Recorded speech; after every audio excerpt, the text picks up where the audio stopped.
Buenas tardes. Lo primero también daros la enhorabuena simplemente por haber llegado hasta aquí. Y a mí me toca daros la charla de anestesiología, que, bueno, si el compañero de UBI decía que era desconocida de intensivos, desde luego para mí anestesia también es de las que no es muy conocida. Bueno, llega el momento de elegir especialidad. ¿Cuál elegimos? ¿La que me gusta, la que me conviene, la que tiene mejores salidas? Bueno, yo creo que una mezcla de todas. Si desde luego nos gusta una especialidad médica con intervencionismo en el que se manejen muchas habilidades manuales, desde luego anestesia tiene que estar entre nuestras opciones. Bueno, ¿qué es lo que piensa la gente de fuera de qué es la anestesia? Pues es el que está ahí, ¿no? Y que duerme al paciente y después se sienta a tomar café y a leer el marca. Bueno, pues eso no siempre es así o no tiene por qué siempre ser así. Desde luego no es lo habitual, pero bueno, también se da de vez en cuando, ¿no? No, más bien es esto, ¿eh? Pues hay momentos en los que hay más tranquilidad, hay momentos de bastante emoción y segundos de auténtico terror dentro del quirófano, ¿no? Eso se parece más. ¿Y qué es la anestesiología? Pues la anestesiología es la que, sobre todo, el 80 o 90% de la actividad es la actividad de quirófano preparatorio. Evidentemente, si no te gusta el quirófano, no te va a gustar anestesia. No te dediques a anestesia porque no es lo tuyo. Como muy bien también ha dicho el compañero de UCI, si te gustan los críticos, es mejor que hagas intensivos. Eso no quita que para la formación pues también busquemos algo de formación en cuidados críticos.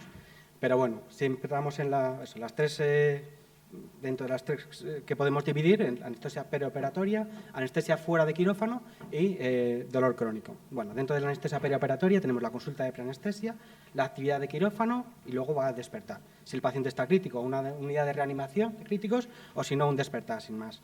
Bueno, la anestesia de quirófano es una parte muy versátil, muy variada, en la que se ven muy rápidamente todo lo que nosotros hacemos. A nosotros, sobre todo los residentes, cuando empezamos a trabajar, nos gusta mucho porque se hacen muchas técnicas, es muy variado. Ya hacemos anestesia raquidia, epidural, canalizamos vías centrales, cogemos arteria, vías venosas, hacemos anestesia neuroaxial, anestesia, bueno, hacemos de todo tipo, intubaciones orales, intubaciones nasales, bueno, ecocardiografía transesofágica o intubación por fibrobroncoscopio, donde se vayamos a pensar que sea una intubación difícil, es mucho habilidad manual, es lo que nos gusta. Entonces, es muy dinámico, es muy rápido, se ven muy rápidamente los efectos y vemos a otra gente. No vemos el seguimiento de después. Dentro de la anestesia perioperatoria, aparte de todo esto, tenemos que incluir la consulta de preanestesia en la que se valora el riesgo quirúrgico de un paciente. Al fin y al cabo, un paciente, por muy bien que esté, por muy sano que esté, una vez que llega a un quirófano y se le hace una anestesia general, ese paciente va a dejar de respirar por sí mismo y se convierte en un paciente crítico, y eso aunque sea un paciente sano, con lo cual si es un paciente pluripatológico, cardiópata, EPOC, se puede complicar mucho más. Entonces hay que hacer una valoración del riesgo anestésico y pidiendo las pruebas que se consideran y tratando, pautando medidas terapéuticas para que vaya a soportar mejor la agresión quirúrgica. Porque al fin y al cabo es la cirugía, aunque sea algo que vaya a salvar al paciente, en ese momento para el paciente es una agresión. Y la misión del anestesista en quirófano es que soporte lo mejor posible esa agresión quirúrgica. Entonces, todo eso se valora en la consulta preanestesia. Se opera y después va a una unidad de reanimación posanestésica, a una URPA, un despertar normal, o si el paciente está crítico, a una unidad de reanimación. Y también existen las unidades de dolor agudo, porque hoy en día, con los medios que hay, no se concibe que un paciente sufra dolor después de una operación. Bueno, anestesia fuera de quirófano. Es algo que está muy de moda y cada vez más. Hoy en día no se plantea hacer a alguien una colonoscopia sin una sedación o algo relacionado con radiología vascular, una fibrilotomía percutánea, unidades de hemodinámicas o implantación de válvulas percutáneas. Sí es verdad que para nosotros, una vez que uno no está en quirófano, no está como en su sitio y se siente un poco más, no estás en quirófano, que es donde tú tienes controlado tu respirador, bambú, tienes a tu personal entrenado y bueno, es un poco lugares hostiles para ti, pero bueno, es un campo muy importante, hasta incluso resonancias se hacen con sedación y es un campo de trabajo muy importante y con lo cual otro campo más de acción. Y las unidades de dolor crónico, donde el paciente es totalmente distinto. Son pacientes desahuciados por otras especialidades, en los que lo van mandando de un lado a otro y te llegan a ti muchas veces hartos de dar vueltas y buscando una solución. Bueno, pues una buena unidad de dolor crónico hará neuroestimulaciones, hará bloqueos nerviosos, hará infiltraciones. Y bueno, es otro campo de acción muy distinto, desde luego. Y bueno, y aunque sea interesante tener esta formación, desde luego poca gente va a acabar trabajando con el dolor crónico, pero es bueno que a la hora de formarlo aprendas, ¿no? Bueno, puntos positivos de mi especialidad. Para mí, lo más positivo es muy versátil, es muy variado, tienes mucho campo de acción. Combinas conocimientos que tienes que tener con destreza manual, muchas técnicas que hay que hacer y que hay que aprender, que se aprenden pronto, que luego, desde luego, habrá que combinar con muchas horas de estudio, porque las técnicas son técnicas y, al fin y al cabo, el que más hace, mejor lo hace. Pero, claro, hay que aprender también de muchas disciplinas, aparte de las técnicas. Bueno, que combina el que estás tranquilo y que, de momento, pues, el paciente se complica y hay situaciones de mucho estrés. Pues suerte no es muy a menudo, porque si no estaríamos todos infartados, pero bueno, te combina las dos cosas, momentos de tranquilidad y momentos de más acción. Ver los resultados a muy corto plazo, sobre todo, claro, en la anestesia perioperatoria. Es un trato modulable con el paciente. Hay veces que el trato con el paciente puede ser muy difícil, es cierto. Y alguien que lleva una consulta y está continuamente con un paciente, y los pacientes pues, pueden tener muchas peculiaridades, y bueno, pues aquí en quirófano, desde luego, pues un trato que puedes modularlo, en que tienes un contacto, tú haces tu acto operatorio, tú devuelves la anestesia y arrea. Y bueno, desde luego tiene buenas perspectivas profesionales. Todo lo contrario que pone ahí el dibujo, ¿no? ¿Por qué? Pues porque está en auge. Donde haya cualquier cirugía tiene que haber anestesia. Donde haya técnicas de anestesia fuera de quirófano o de hemodinámica o de radiología vascular o incluso endoscopias, cuando hay sedación y sedaciones importantes, suele haber anestesia. Entonces, hay, bueno, incluso en las épocas que estamos, en las que pues el trabajo está peor, pues bueno, siempre de las que mejor va a ser anestesia. Y en principio se suelen liberar guardias, aunque esto, claro, dependerá del sitio donde estemos. ¿Puntos negativos? Pues bueno, exige un trabajo en equipo y eso a veces, desde luego, es difícil. Estamos en quirófano y tenemos que intentar coordinar un poco trabajo de enfermería, de cirujanos, de auxiliares. Eso a veces no es fácil. Bueno, y a veces también con los adjuntos. Esto supongo que será con todas las especialidades. Pero bueno, por la parte que me toca, al ser una especialidad que requiere también tantas habilidades manuales, estamos muy supervisados. Y bueno, suele ser una plantilla alta de adjuntos, y cada uno con sus manías, con sus peculiaridades, y que a veces te alaban y otras veces te echan la bronca sin mucho motivo. Bueno, esto hay que tener claro que seguramente en todas las especialidades, pero aquí tener clarísimo que va a ser así. Las guardias son intensas. O sea, mi primera guardia en la que no dormía absolutamente nada no fue una guardia de urgencias, fue una guardia de anestesia. Pero como dice el compañero de UCI, bienvenidas sean comparadas con las de puerta.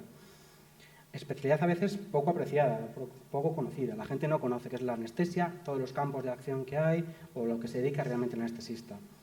Y el horario, desde luego, puede ser impredecible. Lo normal es que los partes de quirófano estén más o menos ajustados y que uno acabe a las 3, 2 y pico, 3, pero puede complicarse una cirugía y acabar a las 5 o a las 6 y tú, desde luego, no te puedes ir de allí, te tienes que quedar allí. Con lo cual tienes que ser flexible con tus horarios. O incluso muchas veces que hay una cirugía programada que acaba a las 10 de la noche, que se la van a pagar al adjunto y que a ti, desde luego, no. Y que a lo mejor te toca quedarte. Bueno, pues eso tenemos que tenerlo también en cuenta.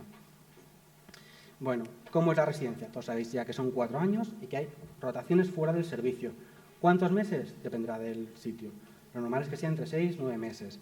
¿Por dónde se suele rotar? Depende del sitio. Lo normal es que roten por nefrología, neumología, urgencias, radiología, cardiología, en algunos sitios medicina interna, pero depende del sitio. Hay guardias de puerta. ¿Me parecen importantes las guardias de puerta? Sí. Más de 6 meses me parece excesivo. Y eso que mi hospital es 1 año, pero bueno. Y guardias de anestesia. ¿Cuántas se hacen? Si se libran, si no se libran. ¿Qué hay que controlar? Pues yo tengo varios adjuntos que dicen que sobre todo tenemos que ser fisiólogos. Si tú no sabes qué es lo normal, difícilmente vas a poder devolver a la normalidad si no sabes lo que es lo normal. Incluso ya adelantarte a las complicaciones que puede haber, que es lo ideal. Lo relativamente fácil es tratar lo que ya se ha puesto mal, pero si ya te anticipas el acto quirúrgico a lo que se va a complicar, ya sería lo ideal. Conocimientos de anatomía por todas las técnicas manuales que hacemos. Farmacología, por supuesto. Manejamos fármacos poco habituales, hay que dominarlos. Y, por supuesto, en medicina, como hemos dicho, somos el médico del paciente. El cirujano es su cirujano, pero nosotros somos el médico suyo. Vale.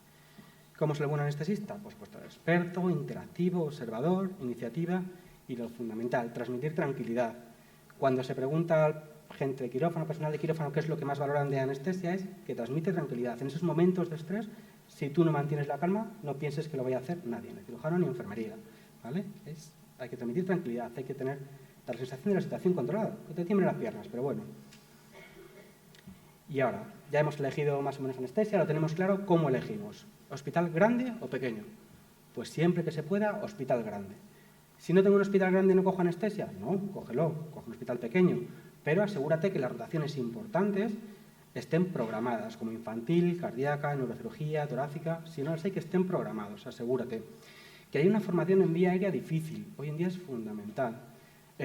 Por eso, desde que dormimos a un paciente, el paciente no respira. Si tú no eres capaz de ponerle un tubo en la tráquea, ese paciente se muere. Entonces, formación para usar fibrobroncoscopia u otros dispositivos de vía aérea difícil que esté asegurada. Que luego lo vas a necesitar muy poco, pero lo vas a necesitar.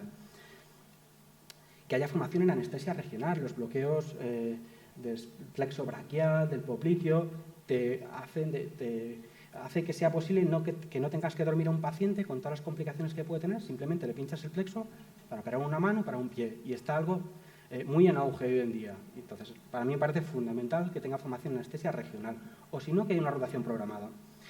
Bueno, ya lo ideal, pues que los tutores sean docentes, implicadores, que haya posibilidad de investigación, congresos, cada día más difícil, bueno, y una unidad de reanimación relevante. No somos intensivistas, pero a mí me parece muy importante la formación en cuidados críticos, porque aparte de tener la otra visión, no solo de cuando lo operas, que en ese momento es crítico, sino el seguimiento posterior que te va a ayudar a ti a mejorar tu actitud, te da otro punto de vista. Sí es verdad que si la UCI tiene mucho poder, bueno, pues seguramente rotaréis por ahí. Y no es que os vayan a tratar mal, seguramente os traten muy bien y mejor que los residentes, sino muchas veces nuestra propia mentalidad no es la misma cuando estamos en una unidad de reanimación que es de anestesia, que nos implicamos más, que cuando estás en una OBI que te implicas menos. Entonces, que tenga una unidad de reanimación relevante. ¿Cuántas guardias? Me parece importantes, cuántas se hacen, entre 4 o 5, me parece fundamental.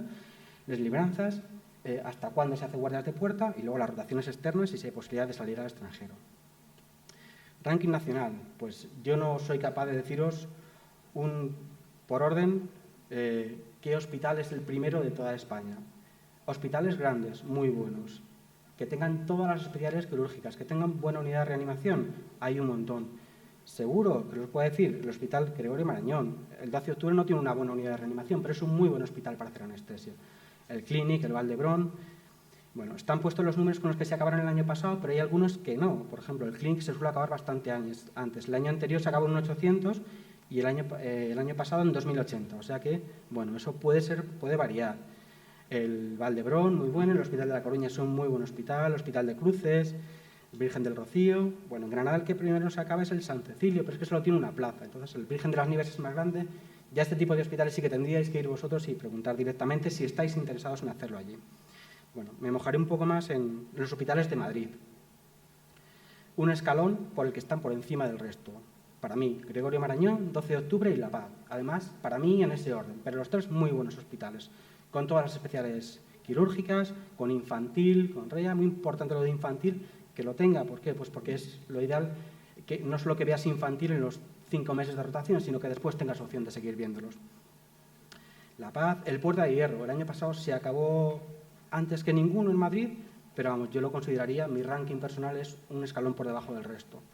Bueno, Ramón y Cajal, La Princesa, Hospital Clínico, la Fundación, Getafe, y la última plaza que se cogió en Madrid fue en el Hospital Universitario de Fuenlabrada. Pero os digo lo mismo, ¿queréis hacer anestesia? Solo os queda esa plaza, aseguraros que tiene una buena formación y que están las rotaciones aseguradas y a por ella. ¿Vale? Bueno, y nada más. Gracias por la atención, espero que haya servido para que conozcáis un poquito más la anestesia y mucha suerte a todos.